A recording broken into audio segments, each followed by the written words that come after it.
Thanks for watching. Don't forget to like, comment, share and subscribe to دعوت اہل حدیث T V. السلام علیکم ورحمۃ اللہ وبرکاتہ۔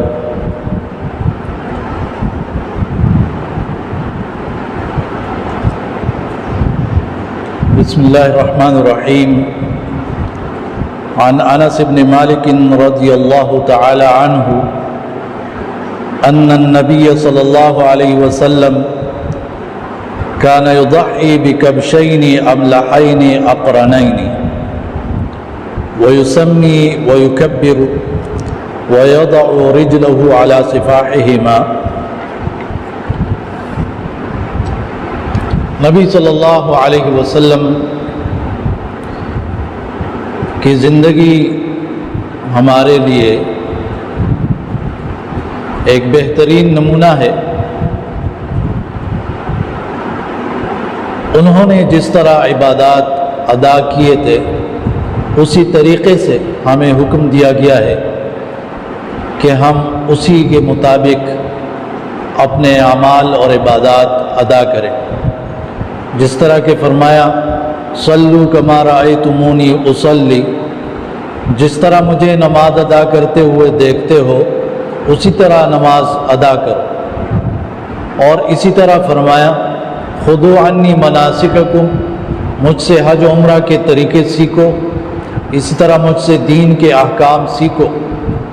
تو نبی صلی اللہ علیہ وسلم کا جو طریقہ ہے وہی اللہ تعالیٰ کا پسندیدہ ہے۔ تو قربانی کے بارے میں نبی صلی اللہ علیہ وسلم کی تعلیمات کیا ہے وہ آپ کے سامنے رکھوں گا، اور امید کرتا ہوں کہ یہ احادیث مجھے بھی اور آپ سب کو بہت فائدہ دے گی۔ سب سے پہلے تو قربانی کے حوالے سے یہ بات یاد رکھنی چاہیے کہ قربانی کا عمل بہت پرانا ہے۔ آدم علیہ السلام کے وقت سے قربانی کا عمل ہوتا تھا، لیکن وہ قربانی کسی بھی چیز کی دی جاتی تھی، چاہے گندم ہو، کوئی بھی چیز ہو، اس کی قربانی دی جاتی تاکہ اللہ کا قرب حاصل کیا جا سکے۔ جیسے آدم علیہ السلام کے دو بیٹوں کا ذکر سورہ مائدہ میں موجود ہے کہ انہوں نے قربانی پیش کی۔ اذ قربا قربانا فتقبل من احدہما ولم يتقبل من الآخر، ایک کی قربانی قبول ہوئی دوسری کی قبول نہیں ہوئی۔ تو معلوم ہوا کہ قربانیاں لوگ کرتے ہیں، نیک اعمال کرتے ہیں، لیکن ضروری نہیں ہے کہ وہ سب کے اعمال قبول ہو جائیں۔ اس لیے سب سے پہلے جو بات ہے قربانی کے لیے وہ نیت کا درست ہونا ہے، خالص نیت ہو، اللہ کی رضا کے سوا کچھ نہ ہو، کوئی ریاکاری نہ ہو اور کوئی پوشیدہ مقصد وہ نہ ہو۔ اللہ کی رضا وہ مقصد ہو کہ سنت ابراہیمی پر عمل کر رہا ہوں، کیونکہ ابراہیم علیہ السلام کے وقت سے یہ قربانی پھر خاص طور پر یہ جانوروں کی قربانی دی جانی وہ شروع ہو گئی تھی۔ تو اعمال کا درست ہونا یہ منحصر ہے اس بات پر کہ ہماری نیتیں درست، انما الاعمال بالنیات، نیتیں درست ہونا یہ بہت ضروری ہے۔ اور اسی طرح جب آپ عمل کر چکے تو اس کے بعد اللہ تعالیٰ سے دعا مانگے کہ اللہ تعالیٰ اس کو قبول فرمائے۔ تو ابتدا میں نیت اور انتہا میں دعا کرنا، اور جو عمل کر رہے ہو قربانی کر رہے ہو وہ رسول اللہ صلی اللہ علیہ وسلم کے طریقے پر کرو۔ تو ابتدا میں نیت، درمیان میں جو طریقہ کر رہے ہو، جو عمل کر رہے ہو رسول اللہ صلی اللہ علیہ وسلم کے طریقے کے مطابق ہو، اور آخر میں دعائیں مانگو اللہ تعالیٰ سے کہ اللہ اس کو قبول فرمائے۔ تو ایک حدیث آپ کے سامنے پہلے ذکر کی میں نے، انس بن مالک رضی اللہ عنہ سے یہ حدیث روایت ہے جس میں نبی صلی اللہ علیہ وسلم کی قربانی کا ذکر ہے۔ فرماتے ہیں کہ نبی صلی اللہ علیہ وسلم نے ایسے جانور کی قربانی دی جس کے جسم پر سیاہ و سفید بال کثرت سے موجود تھے، اور سینگوں والے 2 مینڈے اللہ کے نبی صلی اللہ علیہ وسلم نے قربان کیے، اور بسم اللہ پڑھتے تھے اور تکبیر کہتے تھے، بسم اللہ واللہ اکبر، اور ذبح کرتے وقت ان جانوروں کے پہلوؤں پر اپنا پاؤں مبارک رکھتے تھے اور اپنے دست مبارک سے، اپنے ہاتھ سے ان قربانیوں کو ذبح کیا۔ تو سب سے پہلے تو یہ ہے کہ جو جانور ہو وہ خوبصورت، موٹا تازہ، جس کو دیکھ کے انسان خوش ہو، اس طرح کا جانور تلاش کرنا چاہیے تاکہ اللہ تعالیٰ کو راضی کیا جا سکے۔ اپنی نیتوں کے درستگی کے ساتھ ساتھ وہ جو قربانی پیش کر رہے ہو اس کا صحیح سالم ہونا اور اچھا ہونا یہ بھی ضروری ہے۔ حدیث مبارک میں آتا ہے یہ جو 2 مینڈے نبی صلی اللہ علیہ وسلم نے قربان کیے، سمینین، موٹے تازے تھے، اور ثمینین، قیمتی تھے۔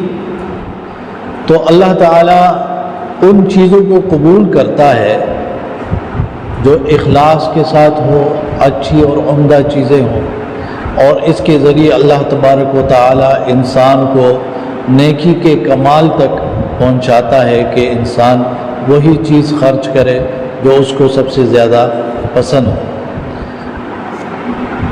اسی طرح جب آپ قربانی کرتے ہو تو قربانی کے جانور، خصوصاً یہ جو بکرے، مینڈے وغیرہ ہو، اس کے گردن پر پاؤں رکھنا تاکہ ذبح کرنے میں آسانی ہو، ان کو، جانوروں کو تکلیف کم سے کم، اور یہ کہ اپنے ہاتھوں سے آپ ذبح کریں۔ آپ کسی اور کو بھی کہہ سکتے ہیں، لیکن اگر آپ خود ذبح کریں تو یہ بہتر ہے، اپنے ہاتھ سے وہ ذبح کریں۔ اور جانور کو پہلو کے بل جو ہے وہ لٹا دیا جائے، اور ذبح سے پہلے بسم اللہ واللہ اکبر کہنی چاہیے، اور اسی طرح ایک اور دعا بھی ہے، اگر وہ کوئی یاد کر لے تو بھی بہتر ہے، اس کے بعد وہ دعا بھی مانگ لینی چاہیے۔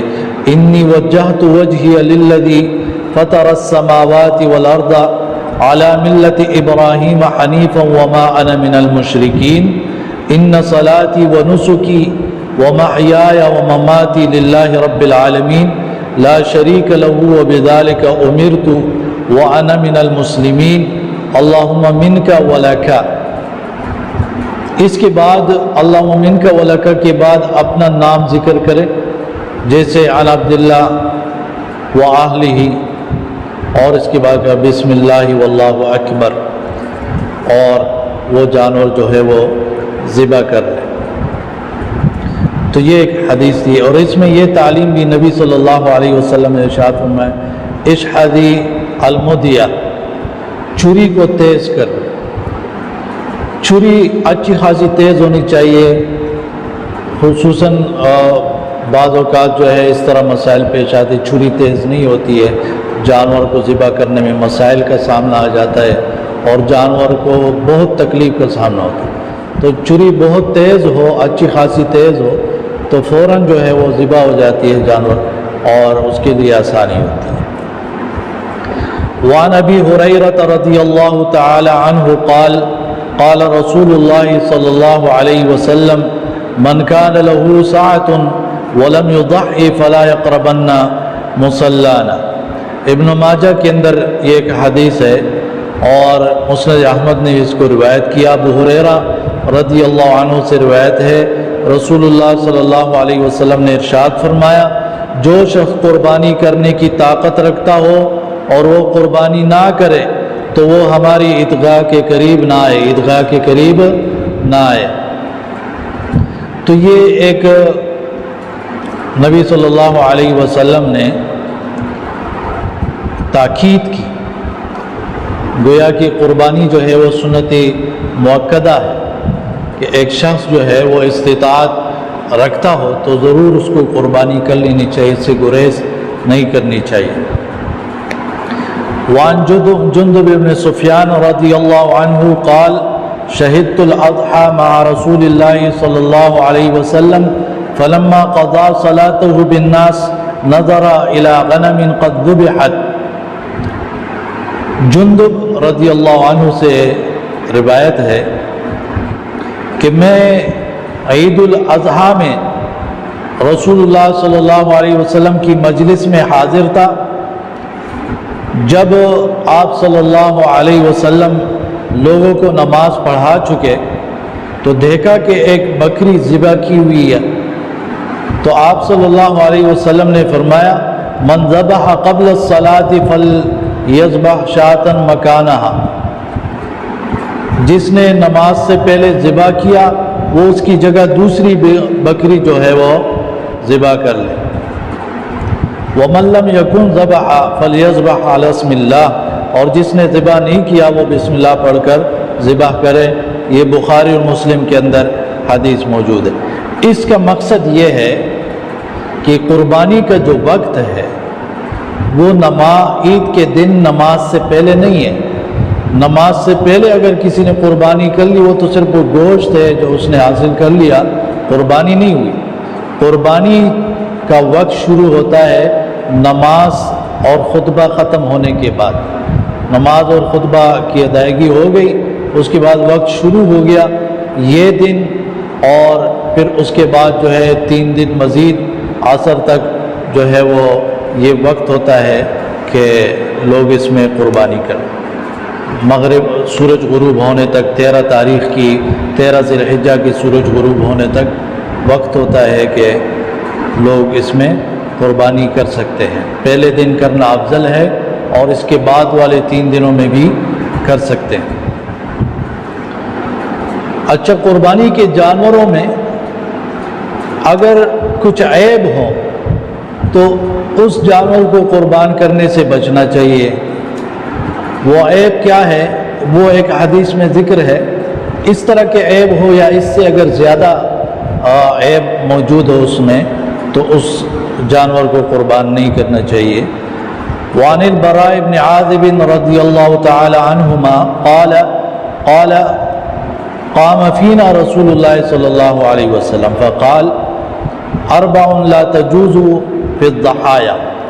براء بن عازب رضی اللہ عنہ سے روایت ہے کہ رسول اللہ صلی اللہ علیہ وسلم کھڑے ہوئے اور فرمایا کہ 4 قسم کے عیوب قربانی کے جانوروں میں نہیں ہونی چاہیے. یعنی اگر قربانی کے جانور ایسے ہو جس کے اندر یہ 4 قسم کے عیوب ہو یا ان 4 میں سے کوئی ایک عیب ہو تو اس جانور کی قربانی نہیں ہوگی.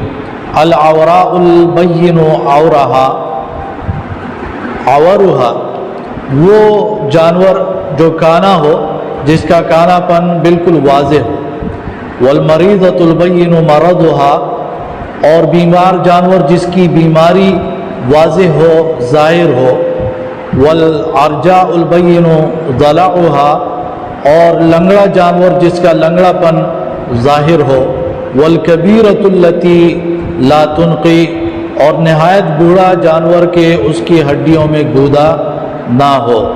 اس کو مسند احمد نے، ابو داؤد، ترمذی اور نسائی نے روایت کیا ہے.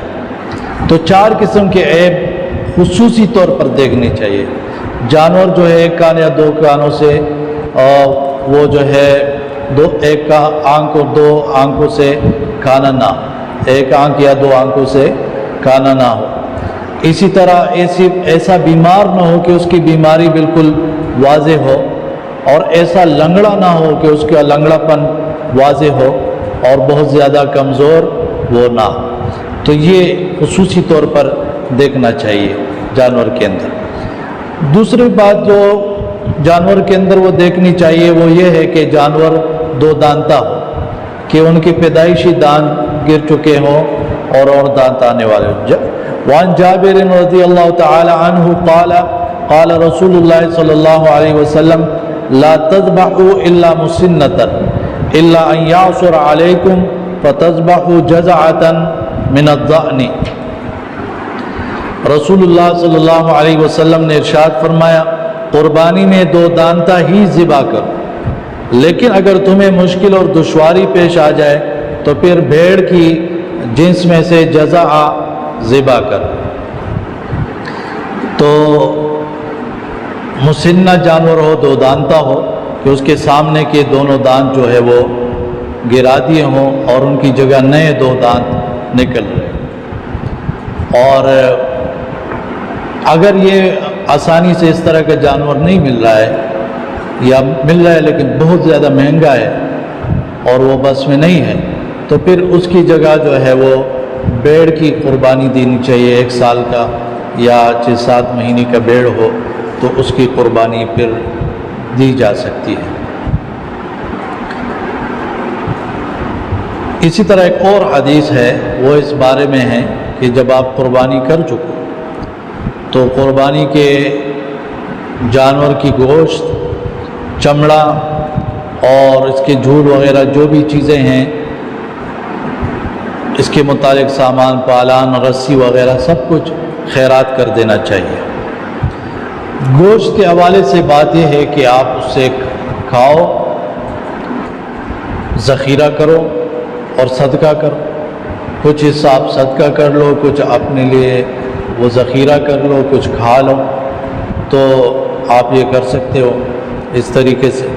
وعن علی بن ابی طالب رضی اللہ تعالی عنہ قال امرنی رسول اللہ صلی اللہ علیہ وسلم ان اقوم علی بدنہ ونقسم لحومها وجلودها وجلالها على المساکین ولا اعطی فی جزارتها شیئا منها متفق علیہ۔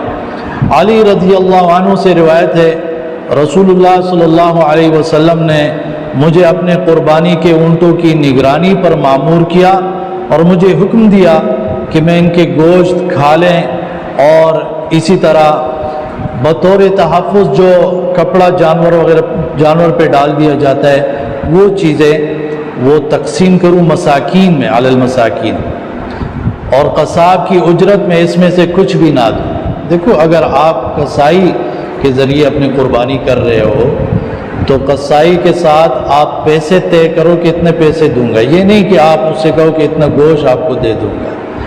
گوشت سے آپ اس کو اجرت نہیں دو گے، گوشت آپ اس کو ویسے ہی خیرات کے طور پر، صدقے کے طور پر وہ دے سکتے ہو کہ آپ نے قربانی کی ہوئی ہے اور اس سے آپ صدقہ کر رہے ہو تو اس قصائی کو بھی دے رہے ہو تو دے سکتے ہو، لیکن اجرت کے طور پر آپ وہ چمڑا یا گوشت یا اور کوئی سامان وغیرہ جو قربانی کا ہے وہ آپ قصائی کو اجرت میں نہیں دے سکتے۔ یہ مسئلہ ذہن میں رکھنا چاہیے۔ وعن جابر بن عبداللہ رضی اللہ تعالی عنہما قال نحرنا مع رسول اللہ صلی اللہ علیہ وسلم عام الحدیبیۃ البدنۃ عن 7 والبقرۃ عن 7 رواہ مسلم۔ فرماتے ہیں کہ ہم نے صلح حدیبیہ کے موقع پر رسول اللہ صلی اللہ علیہ وسلم کے ساتھ اونٹ اور گائے کو 7 آدمیوں کی جانب سے قربان کیے، مسلم کے اندر حدیث ہے۔ اگر حج کا موقع ہو تو گائے میں بھی 7 حصے بن سکتے ہیں، اونٹ میں بھی 7 حصے بن سکتے ہیں، لیکن اگر حج کے علاوہ موقع ہو عام اپنی جگہوں پر تو اس میں پھر یہ ہے کہ گائے میں 7 حصے اور اونٹ میں 10 حصے وہ بنائے جا سکتے ہیں۔ ترمذی کے اندر حدیث موجود ہے، عبداللہ ابن عباس رضی اللہ عنہما سے روایت ہے کہ ہم سفر میں نبی صلی اللہ علیہ وسلم کے ساتھ تھے، قربانی کا وقت آ گیا تو ہم گائے میں 7 آدمی شریک ہوئے اور اونٹ میں 10 آدمی شریک ہوئے۔ تو یہ مختصر مسائل تھے قربانی کے حوالے سے اور قربانی کے جانور کے حوالے سے اور قربانی کے گوشت کے حوالے سے۔ اس میں یہ بات چند باتوں کا خیال رکھے کہ قربانی کا جانور جو ہے یہ اس کا خیال رکھا جائے اور کھانے پینے کا خیال رکھا جائے۔ اسی طرح جب اس کو ذبح کیا جاتا ہے تو چھری تیز کی جائے اور اس جانور کے سامنے چھری تیز نہ کی جائے، اور بہتر ہے کہ جانور جو ہے کہ سامنے کوئی اور جانور ذبح نہ کیے جائے، اور اسی طرح اس کو پہلو پر لٹا دیا جائے، اور جب اس کو ذبح کر دیا جائے تو جب تک سانس مکمل نہ نکلے جانور سے تب تک چمڑا اتارنے کی وہ جو کام ہے وہ شروع نہ کیا جائے۔ جب دم اس کا مکمل نکل جائے پھر اس کے بعد چمڑا اتارنے کے کام وہ شروع کر دیا جائے۔ تو یہ چند مسائل تھے۔ اللہ تبارک و تعالیٰ سے دعا کرتا ہوں کہ رب العالمین ہم سب کو توفیق عطا فرمائے کہ سنت طریقے سے اپنی قربانیاں کریں اور اپنے اعمال کو نبی صلی اللہ علیہ وسلم کے طریقے پر سر انجام دیں اور اپنی نیتوں کو درست رکھیں تاکہ ہم جو اعمال کریں تو اللہ تبارک و تعالی اس کو قبول فرمائے۔ جزاکم اللہ خیرہ۔ آپ سب سے درخواست کرتا ہوں کہ یہ درس اگر آپ کے لیے فائدہ مند ثابت ہوا ہے تو اس کو شیئر کریں تاکہ اور لوگ بھی اس سے مستفید ہو، کیونکہ عید قریب آنے والا ہے اور چاہیے کہ لوگ زیادہ سے زیادہ ان مسائل سے آگاہ ہو سکے، ان احادیث سے باخبر ہو سکے، کیونکہ اس میں یہ مسئلہ بھی بیان ہوا کہ جانور کے اندر کون سے عیب ہیں جس کی وجہ سے پھر وہ قربانی نہیں ہوتی ہے، اور ان عیبوں سے بچنا چاہیے کہ جب آپ جانور خرید رہے ہوں تو خصوصی طور پر دیکھنا چاہیے کہ وہ 4 عیب اس کے اندر موجود نہ ہوں۔ جزاکم اللہ خیرہ۔ السلام علیکم ورحمۃ اللہ وبرکاتہ۔